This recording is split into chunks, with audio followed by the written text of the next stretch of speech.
بسم الله الرحمن الرحيم আসসালামু আলাইকুম। সুপ্রিয় এইচএসসি এবং আলিম 2024 ব্যাচের শিক্ষার্থী বন্ধুরা, তোমরা যারা এবছর ঢাকা বিশ্ববিদ্যালয় সহ অন্যান্য বিশ্ববিদ্যালয়ে ভর্তি পরীক্ষায় অংশগ্রহণ করবে, তোমাদের জন্য অন একাডেমির পক্ষ থেকে আমি মিনহাজুল ইসলাম, শিক্ষার্থী, ঢাকা বিশ্ববিদ্যালয়, একটি সাধারণ জ্ঞান অ্যানালাইসিস ক্লাস নিয়ে হাজির হয়েছি। আজকে আমাদের আলোচনার বিষয় হচ্ছে, তোমরা বোর্ডে দেখতে পাচ্ছ যে general science and technology GST, এই গুচ্ছ বিশ্ববিদ্যালয় সমূহের ভর্তি পরীক্ষা 2023-24 সেশনের বি ইউনিটি যে সাধারণ জ্ঞানের অংশ প্রশ্ন ছিল, সেটি আজকে আমরা ব্যাখ্যা করব এবং আলোচনা করব। তাহলে চলো শুরু করা যাক। তোমরা ইতিমধ্যে এখানে প্রথম আমাদের 1 নম্বর যে প্রশ্ন সেটা দেখতেই পাচ্ছ।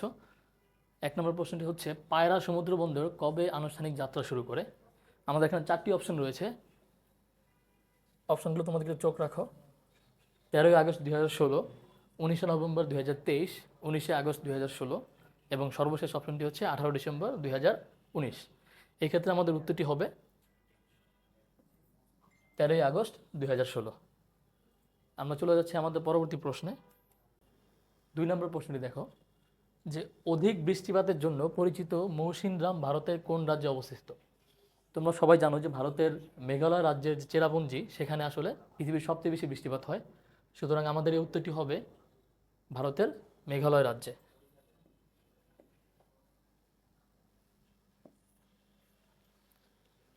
চলে যাচ্ছি আমাদের 3 নম্বর প্রশ্নে। 3 নম্বর প্রশ্নটি খেয়াল করো। সত্য বিলোপ নীতি কোন গভর্নর জেনারেল আমলে প্রণীত হয়? সত্য বিলোপ নীতি কোন গভর্নর জেনারেল আমলে প্রণীত হয়? অপশন রয়েছে 4টি: Lord Canning, Lord Clive, Lord Dalhousie এবং লর্ড রিপন। আমাদের এখানে উত্তরটি হবে লর্ড ডালহৌসি। এখন তোমরা খেয়াল করো, এখানে আমাদের আরও 3টি অপশন রয়েছে। আমাদের কিন্তু এইটা জানা জরুরি যে আমাদের সঠিক উত্তরের পাশাপাশি বাকি যে 3টি অপশন রয়েছে, সেই অপশনের আসলে কারেক্ট উত্তর কী, অথবা সেই অপশনে যেই ধরনের ব্যক্তিবর্গ প্রতিষ্ঠানের নাম লেখা আছে তারা কী জন্য বিখ্যাত। তোমরা প্রথমে এখানে দেখো, প্রথম অপশন রয়েছে লর্ড ক্যানিং। লর্ড ক্যানিং কেন বিখ্যাত? লর্ড ক্যানিং উপমহাদেশে পুলিশ সার্ভিস এবং সিভিল সার্ভিসের গোড়াপত্তন করেন। পুলিশ সার্ভিস এবং সিভিল সার্ভিস, এটি হচ্ছে লর্ড ক্যানিং প্রতিষ্ঠা করেন। এরপর হচ্ছে লর্ড ক্লাইভ। লর্ড ক্লাইভ সম্বন্ধে তোমরা সকলেই জানো, তিনি 1757 সালের পলাশির যুদ্ধের হিরো। এরপর রয়েছে আমাদের লর্ড রিপন। লর্ড রিপন সম্বন্ধে একটি গুরুত্বপূর্ণ তথ্য হচ্ছে, তিনি ভারতীয় উপমহাদেশের সংবাদপত্র আইনটাকে রহিত করেন, অর্থাৎ তার এই আইনের মাধ্যমে সংবাদপত্রের স্বাধীনতা নিশ্চিত হয় প্রথমবারের মতো আমাদের ভারতবর্ষে। সুতরাং এখানে সত্যবিলোপ নীতির যে প্রণেতা, তার পাশাপাশি বাকি অপশনগুলোও তোমাদের জানা জরুরি। আমরা চলে যাচ্ছি আমাদের পরবর্তী প্রশ্নে, অর্থাৎ 4 নম্বর প্রশ্নে। একই এলাকা ও সমমানসিকতা সম্পন্ন মানুষ নিয়ে গঠিত হয় কোনটি? এটি কিন্তু তোমাদের সাধারণ জ্ঞানের মৌলিক বিষয়গুলি সেই অংশ থেকে প্রশ্ন এসেছে। তোমরা যারা পরিণীতি পড়েছো অথবা ইন্টারমিডিয়েটে তোমাদের সাবজেক্ট ছিল পরিণীতি, তারা কিন্তু এই উত্তরটি খুব সহজেই দিতে পারবে। একই এলাকা এবং সমমানসিকতা সম্পন্ন মানুষ নিয়ে গঠিত হয় কোনটি? উত্তরটি হবে সমাজ। আমরা চলে যাচ্ছি আমাদের পরবর্তী প্রশ্নে, অর্থাৎ আমাদের 5 নম্বর প্রশ্নে। কোনটি পদ সঞ্চারী মুদ্রাস্ফীতি হতে পারে? দেখো, এই প্রশ্নটি কিন্তু তোমাদের একেবারে বেসিক, মানে অর্থনীতি বই থেকে এসেছে। তোমাদের ইন্টারে যাদের অর্থনীতি তোমরা পড়েছো বা পড়তেছো, তারা কিন্তু আসলে এই উত্তরটি সহজেই দিতে পারবে। মুদ্রাস্ফীতি দেখো, যেটাকে আমরা ইংলিশে বলি ইনফ্লেশন। মুদ্রাস্ফীতি সাধারণত 3 ধরনের হয়। কয় ধরনের হয়? 3 ধরনের। আমাদের প্রশ্নে বলা আছে যে কোনটি পদ সঞ্চারী মুদ্রাস্ফীতি। পদ সঞ্চারী মুদ্রাস্ফীতির ইংলিশ হচ্ছে ওয়াকিং ইনফ্লেশন। মানে আমরা যদি 3 রকম ভাগ করি, দেখো, প্রথমে আমরা পাবো 1 নম্বর হচ্ছে মৃদু মুদ্রাস্ফীতি,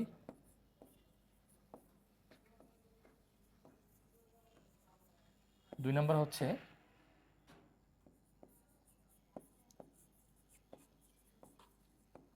পদ সঞ্চারী মুদ্রাস্ফীতি এবং 3 নম্বর হচ্ছে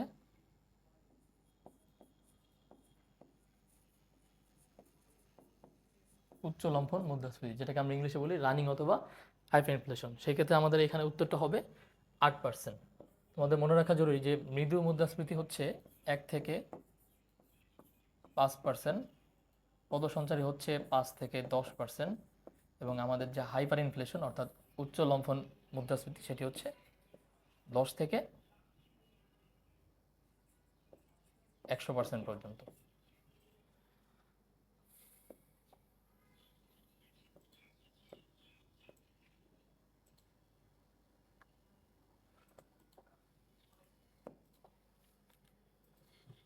আমাদের পরবর্তী প্রশ্ন অর্থাৎ 6 নম্বর প্রশ্ন, কে সর্বপ্রথম ব্লু ইকোনমি এর ধারণা দেন?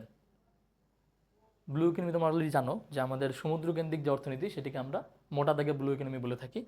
সর্বপ্রথম এই ব্লু ইকোনমির ধারণা দেন হচ্ছে গুন্টার পাউলি। অপশনের 4 নম্বর যে উত্তরটি রয়েছে সেটি আমাদের কারেক্ট উত্তর। আমরা চলে যাচ্ছি আমাদের পরবর্তী প্রশ্নে অর্থাৎ 7 নম্বর প্রশ্নে। সর্বপ্রথম যৌক্তিক সংজ্ঞার প্রবর্তন করে কে? এটিও কিন্তু তোমাদের ইন্টারমিডিয়েটের একদম বেসিক বিষয়গুলি থেকে প্রশ্ন এসেছে। সুতরাং তোমরা কিন্তু অলরেডি ইতিমধ্যে লক্ষ্য করেছো যে তোমাদের গুচ্ছ ভর্তি পরীক্ষা সাধারণ জ্ঞান অংশে অনেকগুলো প্রশ্ন কিন্তু ইতিমধ্যে তোমাদের মৌলিক বিষয়গুলি থেকে এসেছে। সুতরাং এই জায়গায় তোমাদের অবশ্যই গুরুত্ব দিতে হবে। এই প্রশ্নটির উত্তর হচ্ছে সর্বপ্রথম যৌক্তিক সংজ্ঞার প্রবর্তন করেন কে? উত্তরটি হবে জে.এস. মিল অর্থাৎ জন স্টুয়ার্ট মিল।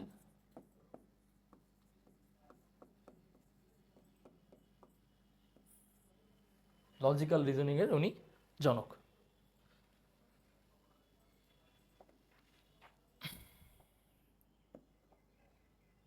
আমরা চলে যাচ্ছি আমাদের পরবর্তী প্রশ্নে অর্থাৎ আমাদের 8 নম্বর প্রশ্ন। ASCII কোডের যান্ত্রিক নিয়ন্ত্রণের জন্য কয়টি কোড ব্যবহার করা হয়? তোমাদের মৌলিক বিষয়গুলি অর্থাৎ আইসিডি থেকে কিন্তু এই প্রশ্নটি এসেছে। তোমরা জানো যে বিসিডি কোড, ASCII কোড, এখানে আসলে ভিন্ন ভিন্ন ধরনের আসলে তোমার কোড ব্যবহার করা হয়, ইউনিকোড। তো এই ক্ষেত্রে তোমাদের আসলে এই যে ASCII এটার পূর্ণরূপ তোমাদের জানা দরকার। এটার পূর্ণরূপ হচ্ছে আমেরিকান স্ট্যান্ডার্ড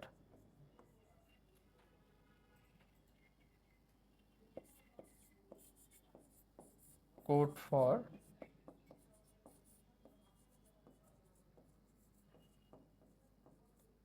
ইনফরমেশন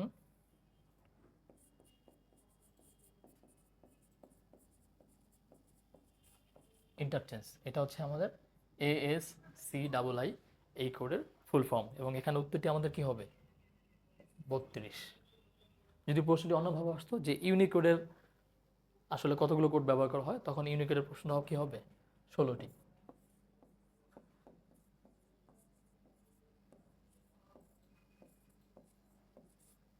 ইউনিকোডে 16টি কোড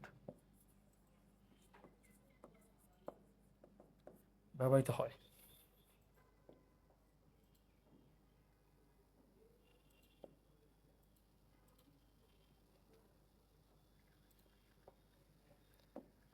আমাদের পরবর্তী প্রশ্ন অর্থাৎ 9 নম্বর প্রশ্ন,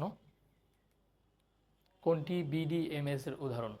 অপশনে 4টি অপশন রয়েছে, MS DOS, MS Excel, MS Access এবং C++। এখানে C++ অবশ্যই তোমাদের প্রোগ্রামিং ল্যাঙ্গুয়েজ জন্য ব্যবহার হয়ে থাকে। C++ এটা হচ্ছে প্রোগ্রামিং ল্যাঙ্গুয়েজ জন্য ব্যবহার হয়ে থাকে, প্রোগ্রামিং। কিন্তু এই ক্ষেত্রে আমাদের বলেছে কোনটি BDMS এর উদাহরণ। BDMS এর মানে কি? Baseline database management system, BDMS। এটার পুনরুক্তি জেনে রাখো, BDMS বেসলাইন ডাটাবেস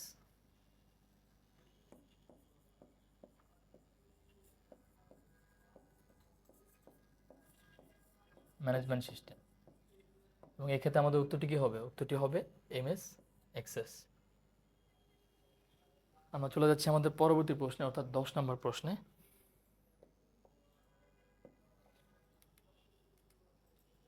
রূপপুর পারমাণবিক বিদ্যুৎ কেন্দ্র কোন মন্ত্রণালয়ের অধীন? এখানে দেখো 4টি অপশন রয়েছে, তথ্য ও সম্প্রচার, বিজ্ঞান ও প্রযুক্তি, বিদ্যুৎ জ্বালানি ও খনিজ সম্পদ, প্রতিরক্ষা। এই ক্ষেত্রে আমাদের কারেক্ট উত্তরটি হবে আমাদের রূপপুর পারমাণবিক বিদ্যুৎ কেন্দ্র বিজ্ঞান ও প্রযুক্তি মন্ত্রণালয়ের অধীন। আমরা চলে যাচ্ছি আমাদের পরবর্তী প্রশ্নে, অর্থাৎ আমাদের 11 নম্বর প্রশ্নে।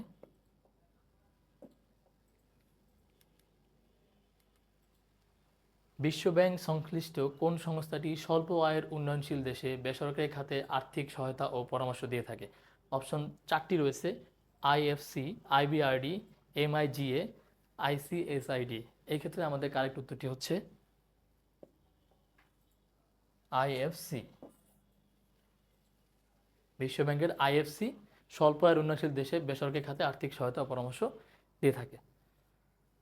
চলে যাচ্ছি আমাদের পরবর্তী প্রশ্নে। 12 নম্বর প্রশ্ন, দ্য রিপাবলিক গ্রন্থটি রচিত কে? আবার দেখো, আবার কিন্তু তোমাদের এই মৌলিক বিষয়গুলি থেকে প্রশ্নটি চলে এসেছে।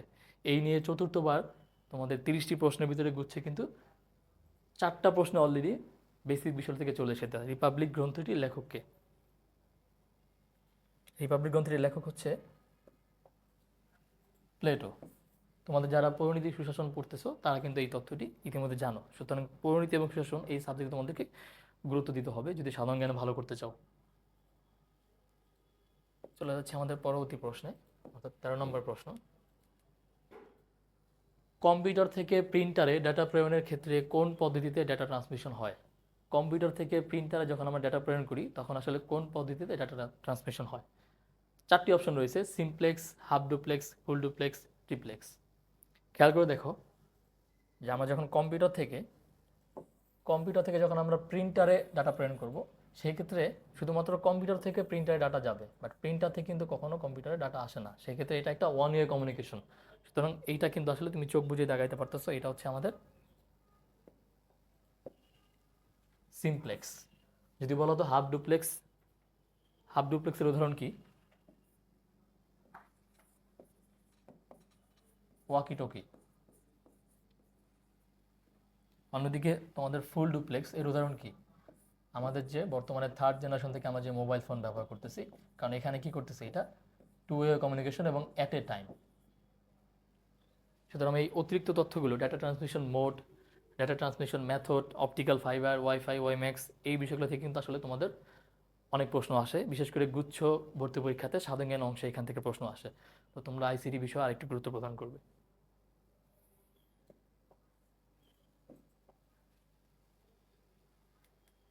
আমাদের 14 নম্বর প্রশ্ন, চতুর্থ শিল্প বিপ্লবের বৈশিষ্ট্য কোনটি?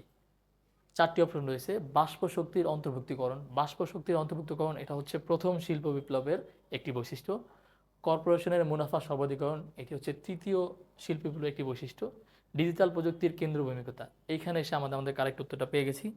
আমাদের চতুর্থ শিল্প বিপ্লব, অর্থাৎ যে স্মার্ট ওয়ার্ল্ড, আমরা যার পরিপ্রেক্ষিতে আমরা স্মার্ট বাংলাদেশ গঠন করতে যাচ্ছি, সেটি কিন্তু আসলে আমাদের এই ডিজিটাল প্রযুক্তির কেন্দ্রভূমিকতা। অর্থাৎ সব কিছুতেই ডিজিটাল প্রযুক্তির যে একটা ছোঁয়া, সেটা আসলে আমাদের চতুর্থ শিল্প বিপ্লবের অন্যতম বৈশিষ্ট্য।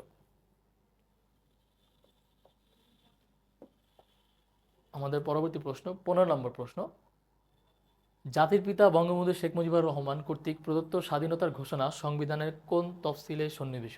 তোমাদের এটা জানানো জরুরি যে বাংলাদেশ সংবিধানের সর্বমোট 7টি তফসিল রয়েছে। তার মধ্যে পঞ্চম, ষষ্ঠ এবং সপ্তম এই 3টি তফসিল হচ্ছে আমাদের স্বাধীনতা যুদ্ধ এবং বঙ্গবন্ধুর সাথে সম্পর্কিত। আমি যদি একদম প্রথম থেকে বলি, আমাদের এই প্রশ্নের উত্তরটি হবে 6ষ্ঠ নাম্বার। সংবিধানের 6ষ্ঠ নাম্বার তফসিলে বঙ্গবন্ধু শেখ মুজিবুর রহমান কর্তৃক স্বাধীনতার ঘোষণা সংবিধানে সংযুক্ত করা হয়। কিন্তু আমি যদি পঞ্চমের কথা বলি, তাহলে তোমার খেয়াল রাখবে যে পঞ্চমে আমাদের 7ই মার্চে যে ভাষণ রয়েছে, সেটি আসলে অন্তর্ভুক্ত করা হয় বাংলাদেশ সংবিধানের 5 নাম্বার তফসিলে। 6 নাম্বার তফসিলে হচ্ছে বাংলাদেশ জাতির পিতা বঙ্গবন্ধু শেখ মুজিবুর রহমান কর্তৃক স্বাধীনতা যে ঘোষণা দিয়েছিল, অর্থাৎ আমাদের যে 26শে মার্চ, সেই 26শে মার্চের ঘোষণা, স্বাধীনতার ঘোষণা।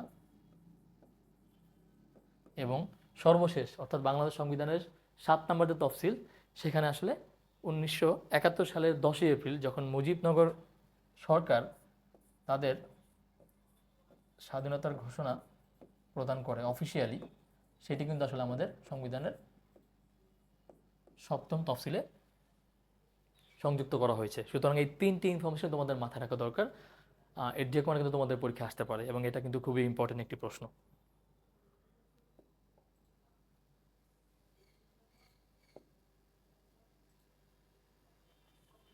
আমরা চলে যাচ্ছি আমাদের পরবর্তী প্রশ্নে, অর্থাৎ আমাদের 16 নম্বর প্রশ্নে। ইউএনসিটিডিএ এর কাজ কি? 4টি অপশন রয়েছে এখানে দেখো। উন্নয়নশীল রাষ্ট্রের বাণিজ্যিক স্বার্থ রক্ষা করা, উন্নয়নশীল রাষ্ট্রের সাথে আর্থিক স্বার্থ সংগ্রহ করা, উন্নয়নশীল রাষ্ট্রের সাথে জনস্বার্থ রক্ষা করা, উন্নয়নশীল রাষ্ট্রের স্বাস্থ্যগত স্বার্থ রক্ষা করা। এক্ষেত্রে আমাদের কারেক্ট উত্তরটি হচ্ছে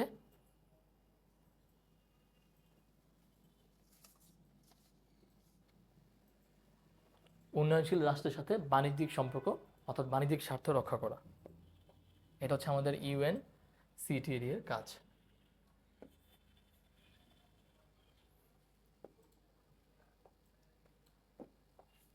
চলে যাচ্ছি আমাদের পরবর্তী প্রশ্নে, অর্থাৎ আমাদের 17 নম্বর প্রশ্নে। দেখো, ওরা আমার মুখের ভাষায় কায়রে নিতে চায় গানটির রচয়িতাকে? 1952 সালে সে ভাষা আন্দোলনের প্রেক্ষিতে যে গানটি রচনা করা হয়েছিল, যে ওরা আমার মুখের ভাষা কায়রে নিতে চায়, এই গানটির রচয়িতাকে? এই গানটা রচিত হয়েছে আব্দুল লতিফ।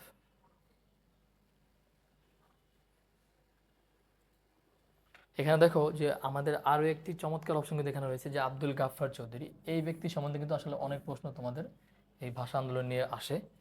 আব্দুল গাফফার চৌধুরী হচ্ছে আমার ভাইয়ের রক্তে রাঙানো 21শে ফেব্রুয়ারি, এই যে বিখ্যাত গানটি আছে, এই গানটির রচয়িতা হচ্ছে আব্দুল গাফফার চৌধুরী।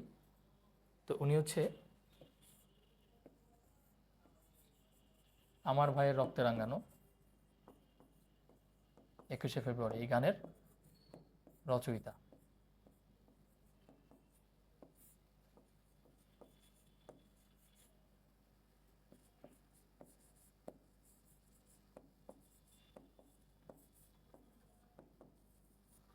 কিন্তু তোমাদেরকে যদি বলা হয় যে আমার ভাইয়ের রক্তে রাঙানো গানের রচয়িতা হচ্ছে আব্দুল গাফফার চৌধুরী, বাট এর সুরকার কে?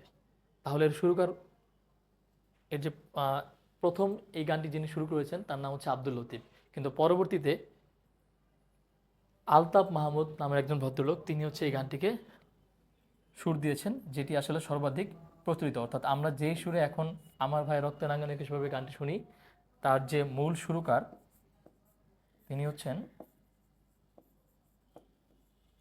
আলতাফ মাহমুদ।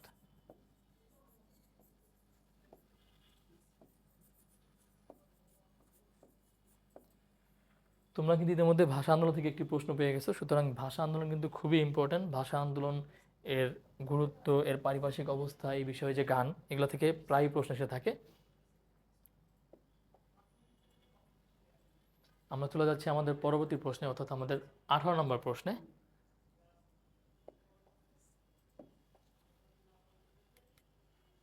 কে প্রথম বাংলাদেশের স্বাধীনতার ঘোষণাপত্র পাঠ করেন? বাংলাদেশের স্বাধীনতা পত্রের ঘোষণাপত্র কে সর্বপ্রথম পাঠ করেন? 4টি অপশন রয়েছে: ব্যারিস্টার এম আমিরুল ইসলাম, অধ্যাপক এম ইউসুফ আলী, কর্নেল আব্দুল রব, আব্দুল মান্নান। এটা কিন্তু একটু টিপিক্যাল কোশ্চেন, অর্থাৎ একটু টেকনিক্যাল কোশ্চেন, তোমাদেরকে সতর্ক থাকতে হবে। মুজিবনগর সরকার থেকে যে ধরনের প্রশ্ন প্রায় প্রত্যেক বছর এসে থাকে, সেখান থেকে এই প্রশ্নটা কিন্তু অনেক কমন। বিভিন্ন জায়গায় এটা আসে, বিসিএস সহ অন্যান্য প্রতিযোগিতামূলক পরীক্ষায়। এর উত্তরটি তোমরা একটু কেয়ারফুলি মনে রাখার চেষ্টা করো। এর উত্তরটি হচ্ছে অধ্যাপক এম ইউসুফ আলী, যিনি স্বাধীনতার ঘোষণাপত্র পাঠ করেন। আমাদের পরবর্তী প্রশ্ন, অর্থাৎ 19 নম্বর প্রশ্ন। মোহামেডান লিটারারি সোসাইটি কে গঠন করেন? আবার কিন্তু তোমাদের সেই বেসিক বিষয়গুলি চলে এসেছে। হ্যাঁ, তোমরা যারা ইন্টারমিডিয়েটে ইতিহাস পড়তেছো, অর্থাৎ যাদের সাবজেক্ট ইতিহাস রয়েছে, তোমাদের ইতিহাস যে প্রথম পত্র রয়েছে 1757 থেকে 1971, এইখানে কিন্তু আসলে এই মোহামেডান লিটারারি সোসাইটি কে গঠন করেন সেটি স্পষ্ট করে লেখা আছে। তোমরা যারা পড়েছো ইতিমধ্যে জানো। তো এর উত্তরটা কি? এর কারণ উত্তরটা হচ্ছে নবাব আব্দুল লতিফ, যিনি মোহামেডান লিটারারি সোসাইটি গঠন করেছিলেন। চলে যাচ্ছে আমাদের পরবর্তী প্রশ্নে, অর্থাৎ 19 নম্বর প্রশ্নে।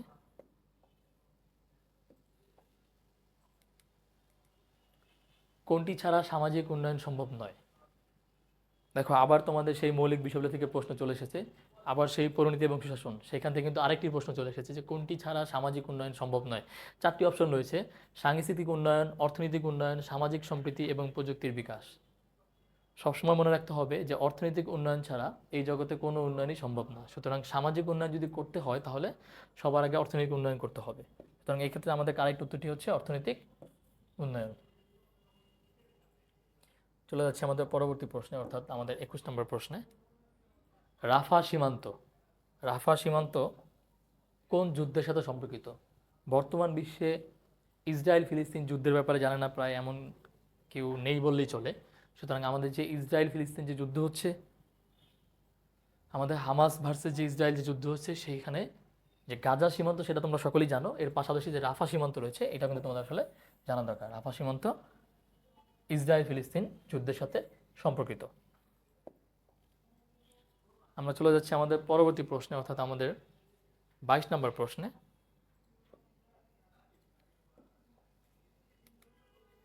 সেপ্টেম্বর অন যশোর রোড কবিতার রচয়িতা কে?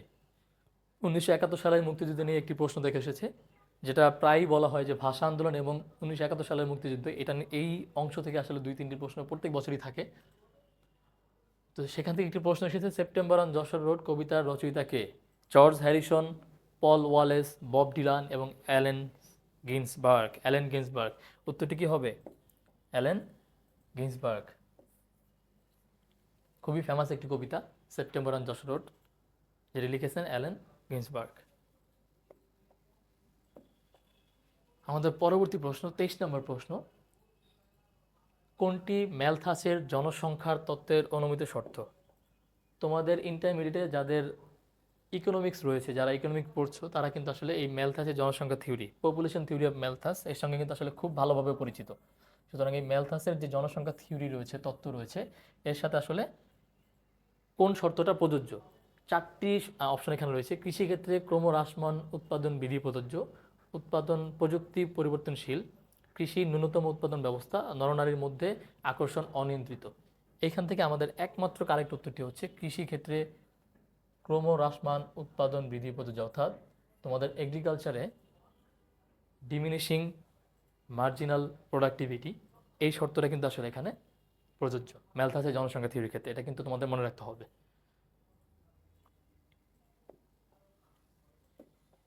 আমাদের পরবর্তী প্রশ্ন 24 নম্বর প্রশ্ন। প্রথম স্বীকৃতিপ্রাপ্ত বাংলাদেশি জিআই পণ্য কোনটি? জিআই পণ্য নিয়ে প্রায় কিন্তু ইদানিং বিভিন্ন জায়গায় প্রশ্ন হচ্ছে। সেই ক্ষেত্রে তোমাদের যেটা জানা জরুরি, একদম প্রথম জিআই পণ্য এবং সর্বশেষ জিআই পণ্য। সর্বশেষ কোন পণ্যটিকে আসলে জিআই পণ্য হিসেবে ঘোষণা করা হয়েছে এবং সর্বপ্রথম কোন পণ্যটিকে জিআই পণ্য হিসেবে ঘোষণা করা হয়েছিল, এই দুটি কিন্তু খুবই ইম্পর্টেন্ট। বাংলাদেশের প্রথম যে পণ্যটি জিআই পণ্য, অর্থাৎ জিওগ্রাফিক ইন্ডিকেটর, যেটা আমাদের সংস্কৃতিতে সম্পর্কিত, সেটি হচ্ছে আমাদের জামদানি শাড়ি। জামদানি শাড়ি হচ্ছে সর্বপ্রথম বাংলাদেশে জিআই পণ্য হিসাবে মর্যাদা পেয়েছে। আমাদের পরবর্তী প্রশ্ন, ট্যাবু শব্দের অর্থ কী? দেখো, এটাও কিন্তু তোমাদের মৌলিক বিষয় থেকে এসেছে। তোমাদের যে পরিভাষা চ্যাপ্টারটি রয়েছে বাংলা দ্বিতীয় পত্রে, সেখান থেকে একটি প্রশ্ন এসেছে। দেখো যে ট্যাবু, এই ট্যাবু শব্দের অর্থ কী? ট্যাবু, যেটাকে ইংলিশে আমরা এভাবে লিখি ট্যাবু, ট্যাবু শব্দের অর্থ কী? ট্যাবু শব্দের হচ্ছে নিষেধাজ্ঞা।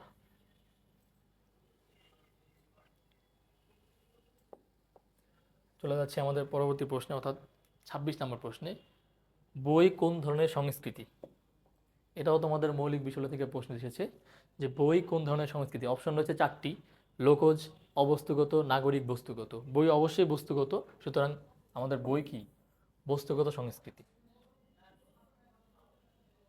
এবং তোমাদেরকে মনে রাখতে হবে এই বস্তুগত সংস্কৃতি কিন্তু আসলে ট্রান্সমিশন হয়, অর্থাৎ পৃথিবীর এক দেশ থেকে অন্য দেশে এটা কিন্তু সংক্রমিত হতে পারে।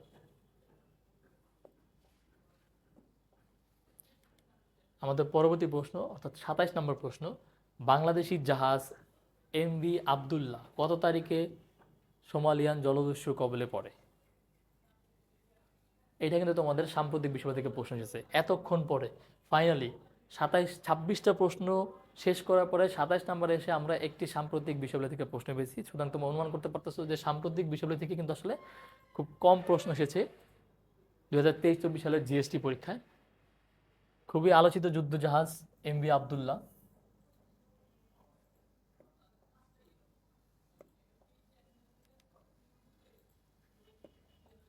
আলোচিত যুদ্ধজাহাজ এমভি আবদুল্লাহ, যেটা সোমালিয়ান জলদস্যুদের কবলে পড়ে, এবং সেটা আসলে কবে পড়ে? উত্তরটি হবে 12 মার্চ 2024।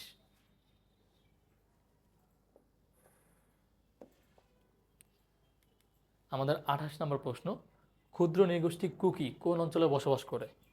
যেটা আমি তোমাদের প্রত্যেকটা ক্লাসেই বলি যে ক্ষুদ্র নৃগোষ্ঠী থেকে কিন্তু একটি প্রশ্ন প্রত্যেক বছর, তোমাদের যে 30টি প্রশ্ন হয় সাধারণ জ্ঞান অংশে, সেখান থেকে ক্ষুদ্র নৃগোষ্ঠী থেকে অর্থাৎ আদিবাসী উপজাতি থেকে কমপক্ষে ন্যূনতম একটি প্রশ্ন অবশ্যই হয়ে থাকে।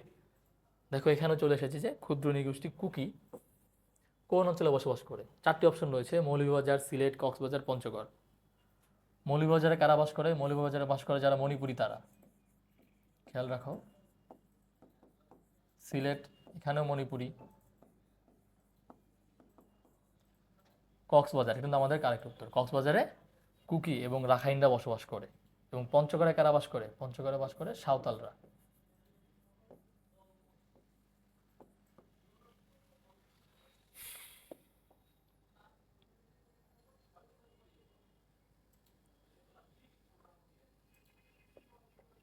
আমাদের পরবর্তী প্রশ্ন, অর্থাৎ সর্বশেষ দুটি প্রশ্ন আমরা চলে এসেছি। আমাদের 29 নম্বর প্রশ্নটি, ফিশারি ও সমীকরণ কিসের সাথে সম্পর্কিত? আবার সেই মৌলিক বিষয়গুলি তোমাদের অর্থনীতি থেকে এই প্রশ্ন এসেছে। যাদের অর্থনীতি আছে তারা কিন্তু তোমাদের অর্থনীতির মৌলিক বিষয়গুলো খুব ভালো করে পড়বে। যেমন ম্যালথাসে জনসংখ্যা থিওরি আমরা কিছুক্ষণ আগে পড়েছি। এবার চলে এসেছে ফিশারি ও সমীকরণ, অর্থাৎ মানি থিওরি কিসের সাথে সম্পর্কিত? উত্তরটি কী হবে? উত্তরটি হবে মুদ্রার পরিমাণ। তোমাদেরকে একটু ফিশারি থিওরি সম্বন্ধে সমীকরণ সাথে ধারণা দিয়ে রাখি। এই থিওরিটা হচ্ছে M V equal to P T.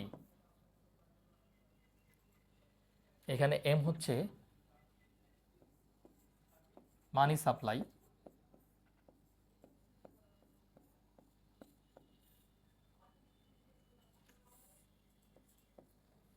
V হচ্ছে তোমাদের প্রচলনের বেগ,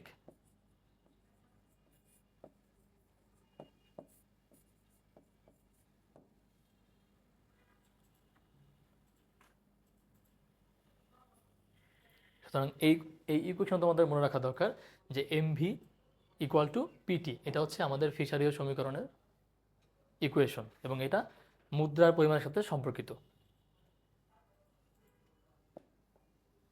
আমাদের সর্বশেষ প্রশ্ন আমরা চলে এসেছি, অর্থাৎ 30 নম্বর প্রশ্নে আমরা এখন সমাধান করব।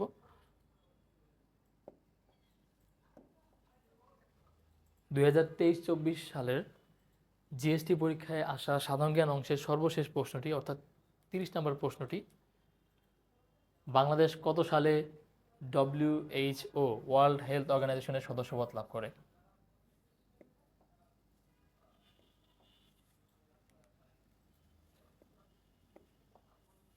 বাংলাদেশ কত সালে WHO অর্থাৎ ওয়ার্ল্ড হেলথ অর্গানাইজেশন এর সদস্যপদ লাভ করে? দেখো 4টি অপশন রয়েছে, যে 1974, 2005, 2007, 2009। উত্তরটি হবে কি?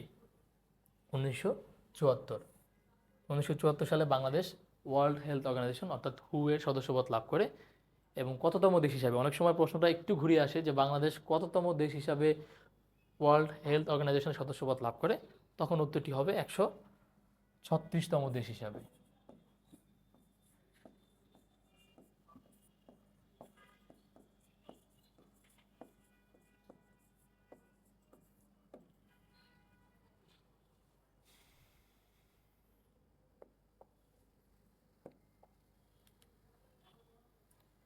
সুপ্রিয় শিক্ষার্থী, এই প্রশ্নের মাধ্যমে শেষ হয়ে গেল আজকে আমাদের আলোচনা।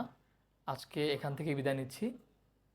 তোমরা সকলেই ভালো থাকো, তোমাদের সাথে দেখা হবে বিজয়ের মঞ্চে। এবং আমি যেইভাবে তোমাদেরকে প্রশ্নগুলো অ্যানালাইসিস করে ব্যাখ্যা করলাম, তোমরা আসলে এইভাবে পড়ার চেষ্টা করবা। সবসময় যখনই তোমরা একটা প্রশ্ন অ্যানালাইসিস করবা, তখন শুধুমাত্র একটা প্রশ্নের যেই অপশনটি সঠিক উত্তর সেটিকে বাছাই না করে এর পাশাপাশি আরও যে 3টি অপশন রয়েছে সেই অপশনগুলো সম্বন্ধে এক্সট্রা তথ্য অর্থাৎ অতিরিক্ত তথ্য তোমাদের মেমোরাইজ করা তোমরা চেষ্টা করবা, তাহলে তোমরা অবশ্যই ভালো করবা। আল্লাহ হাফেজ।